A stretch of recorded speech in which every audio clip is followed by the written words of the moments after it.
ఈరోజు చేనేతలకు సంబంధించి గతంలో వైఎస్ఆర్ కాంగ్రెస్ పార్టీలో ఏ విధంగా మేలు జరిగింది, ఈరోజు చేనేతల యొక్క పరిస్థితి ఎంత ఇబ్బందికరంగా ఉందో మనందరికీ తెలిసినదే.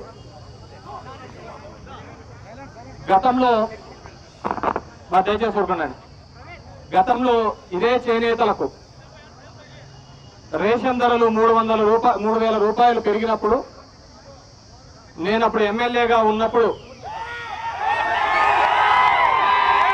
2009 నుంచి 14 సమయంలో ముడిపట్టు ధరలు పెరిగాయని చెప్పేసి అంతా కూడా ధర్నా చేశాం ఇదే పిఆర్టీ సర్కిల్లో.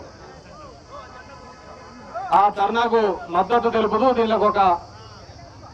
వీళ్ళని ఏదో విధంగా ప్రభుత్వం నుంచి ఆదుకోవాలా అని చెప్పేసి మొట్టమొదటిసారిగా ఈ ఆంధ్రప్రదేశ్ చరిత్రలో మొట్టమొదటిసారిగా ఎలాంటి దళార్లు లేకుండా నెలకు 600 రూపాయలు ఇచ్చే కార్యక్రమం చేయడం జరిగింది.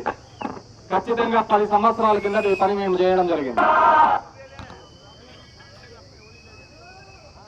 ఎటువంటి అది వాళ్ళు వీళ్ళు ఎవరు సిఫార్సు లేకుండా పోయి తెచ్చుకునేవాళ్ళు.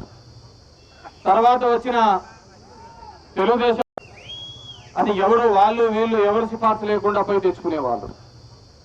తర్వాత వచ్చిన తెలుగుదేశం ప్రభుత్వం 2014 నుంచి 19కి ఇదే 600 రూపాయలని 1000 రూపాయలు చేస్తామని చెప్పడం జరిగేది. అయినా వాళ్ళు ఎక్కడా చేయలేదు. వాళ్ళు చేయకపోతే ఇదే ఆర్టీఓ ఆఫీస్ దగ్గర, సెరికల్చర్ ఆఫీస్ దగ్గర ఎన్నో ధర్నాలు చేయడం జరిగింది. ఎప్పుడైతే వైఎస్ఆర్సీపీ తరఫున మేము ధర్నాలు చేశామో ఆ ధర్నాలు చేసిన సందర్భంలోనే కొద్దిగా డబ్బులు ఇచ్చేవాళ్ళు. ఇట్లయితే వీళ్ళతో చేత కాదు అని చెప్పి 32 రోజులు తహసీల్దార్ ఆఫీసుల ముందర రిలే నిరాహార దీక్ష చేయడం జరిగింది. 32 రోజులు నిరాహార దీక్ష తర్వాత జగన్మోహన్ రెడ్డి గారు ఇదే ధర్మవరం ఇదే సెంటర్కి వచ్చినాడు. ఇదే ధర్మవరం ఇదే సెంటర్కి వచ్చి ఆయన మనకి ఇచ్చిన మాట ప్రకారం అర్హత గల ప్రతి చేనేత కార్మికుడుకు, మగ్గమున్న ప్రతి చేనేతకు కూడా 2,000 రూపాయలు నెలగా చొప్పున సంవత్సరానికి 24,000 రూపాయలు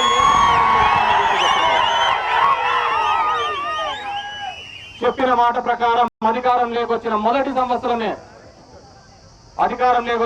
సంవత్సరమే తన పుట్టినరోజున డిసెంబర్ 21, 2019 రోజులు ఇదే కాలేజ్ గ్రౌండ్ లో మన ధర్మవరంలోకి వచ్చి ఇదే నేతన్న నేస్తం కార్యక్రమం స్టార్ట్ చేసి ఇవ్వడం జరిగింది. ఆ విధంగా మొదలైన ఈ రోజు ఈ నేతన్న నేతృత్వానికి ఇదే విధంగా కోరడం జరిగింది. వాళ్ళకి సాయం చేయండి అని చెప్పి కోరడం జరిగింది. సాయం చేయమని కోరితే ఆ ప్రభుత్వం స్పందించకపోతే వైఎస్ఆర్ కాంగ్రెస్ పార్టీ తరఫున ఆ రోజు ఈ ధర్మవరంలో జోలు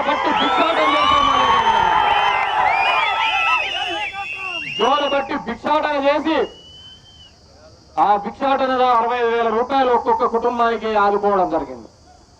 ఆ రోజు ఆదుకోవడమే కాదు, ఆ కుటుంబాలకు అందరికీ చెప్పడం జరిగింది, తర్వాత వైఎస్ఆర్ కాంగ్రెస్ పార్టీ ప్రభుత్వం వస్తేనే మీకు 5 లక్షల రూపాయలు మేము ఇస్తాము అని చెప్పి చెప్పడం జరిగింది.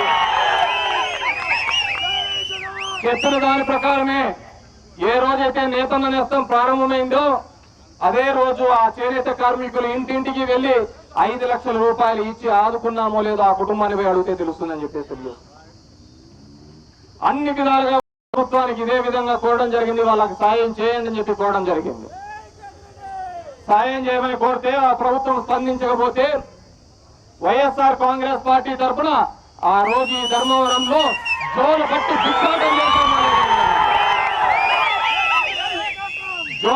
భిక్షాటన చేసి ఆ భిక్షాటనలో 65,000 రూపాయలు ఒక్కొక్క కుటుంబానికి ఆదుకోవడం జరిగింది. ఆ రోజు ఆదుకోవడమే కాదు, ఆ కుటుంబాలకు అందరికీ చెప్పడం జరిగింది, తర్వాత వైఎస్ఆర్ కాంగ్రెస్ పార్టీ ప్రభుత్వం వస్తేనే మీకు 5 లక్షల రూపాయలు మేము ఇస్తాము అని చెప్పి చెప్పడం జరిగింది. చెప్పిన దాని ప్రకారమే ఏ రోజైతే నేతన్న నేస్తం ప్రారంభమైందో అదే రోజు ఆ చేనేత కార్మికులు ఇంటింటికి వెళ్లి 5 లక్షల రూపాయలు ఇచ్చి ఆదుకున్నామో లేదో ఆ కుటుంబాన్ని పోయి అడిగితే తెలుస్తుందని చెప్పేసి అన్ని విధాలుగా ఆ రోజు ఆదుకోవడమే కాదు, ఈ రోజు ఈ ప్రభుత్వం వచ్చిన తర్వాత అటకెక్కే పరిస్థితి. దాని గురించి అతిగతి మాట్లాడేవారు లేరు. దగ్గర దగ్గర 52 మంది చేనేత కార్మికులు చనిపోతే కూడా వాళ్ళ గురించి పట్టించుకునే నాతులు లేడు ఈ 2 ఏళ్లలో. ఎందుకంటే దౌర్భాగ్యం ఏం కావాలా? ప్రభుత్వానికి ఇదే విధంగా కోరడం జరిగింది, వాళ్ళకి సాయం చేయండి అని చెప్పి కోరడం జరిగింది. సాయం చేయమని కోరితే ఆ ప్రభుత్వం స్పందించకపోతే వైఎస్ఆర్ కాంగ్రెస్ పార్టీ తరఫున ఆ రోజు ఈ ధర్మవరంలో జోలు పట్టి భిక్షాటం దగ్గర దగ్గర ఇదే ధర్మవరం నియోజకవర్గానికి సంబంధించిన వాళ్ళకు 500 కోట్ల నుంచి 600 కోట్ల బకాయిలు రావాలని చెప్పేసి మాట్లాడేవాడు మాట్లాడిచ్చేవాళ్ళు లేడు. ఇదే 2014 నుంచి 19 వరకు కూడా ఇలాగే ఆ రోజు కళానికేతన్కి సంబంధించిన లీల 20 కోట్ల రూపాయలు ఎగరగొట్టినాడు. దిక్కులు బాగానే అడిగే వాళ్ళు మాట్లాడలేరు. ఈ కూటమి వస్తానే ఇట్లాంటివన్నీ జరుగుతూ ఉంటాయి. మేము ఉన్నప్పుడు ఎవడైనా కానీ ఇట్లా జరగలేదు, అంత ధైర్యం చేయలేదే. ఈ రోజు వ్యాపారస్తులకు కూడా 500 నుంచి 600 కోట్ల రూపాయలు ఒక్క ధర్మవరం నియోజకానికే డబ్బులు రావాల్సిన అవసరం ఉంది. పట్టించుకునే నాతులు లేడు. ఎవడెక్కడ ఉంటాడో తెలియదు, ఎవడికి ఇయ్యాలో తెలియదు, ఎవడు దీన్ని ఆదుకుంటాడో తెలియదు. అలాగా అనాథగా అయిపోయిన పరిస్థితి ఈరోజు ధర్మవరం నియోజకవర్గం. నేను ఒక్కటే అడుగుతున్నాను, ఈరోజు ధర్మవరంలో ఉన్న వాళ్లకు, చీరలు వేస్తున్న వాళ్లకు గిట్టుబాటు లేదని చెప్పేసి, లేకుంటే మాకు సరిగ్గా జరగటం లేదని చెప్పేసి ఒక్కొరికి నెల రోజులు కానీ రేషన్ కానీ ఇవి కానీ ఇస్తున్నారా, వార్పులు కానీ ఇస్తున్నారా అని అడుగుతున్నా. ఇవ్వటం లేదే. నెల నెలలు చేనేత కార్మికులు ఖాళీగా ఉంటున్నారు కదా. నెల నెలలు చేనేత కార్మికులకు ధనీలు రేషాలు ఇవ్వక, నేపీ లేక ఇబ్బంది పడుతున్నారా లేదా? వాళ్ళ కుటుంబాన్ని ఎవరు ఆదుకుండేది? గతంలో జగన్మోహన్ రెడ్డి గారు ఉన్నప్పుడు ఖచ్చితంగా నెల నెలకు ఏదో విధంగా వాళ్ళకి ఆర్థికంగా ఉండేది. ఒక పథకం పడింది అంటే మనం ఎక్కడ చూడక్కర్లే, ఆ పిఆర్టీలో చూస్తుంటే కలగల్లాడుతా అండి అంతా, ఏ మూల నుంచి ఆ మూల వరకు, ఈ మూల నుంచి ఆ మూల వరకు కలగల్లాడుతా పోతాండి. కానీ ఈరోజు పరిస్థితి ఏంది?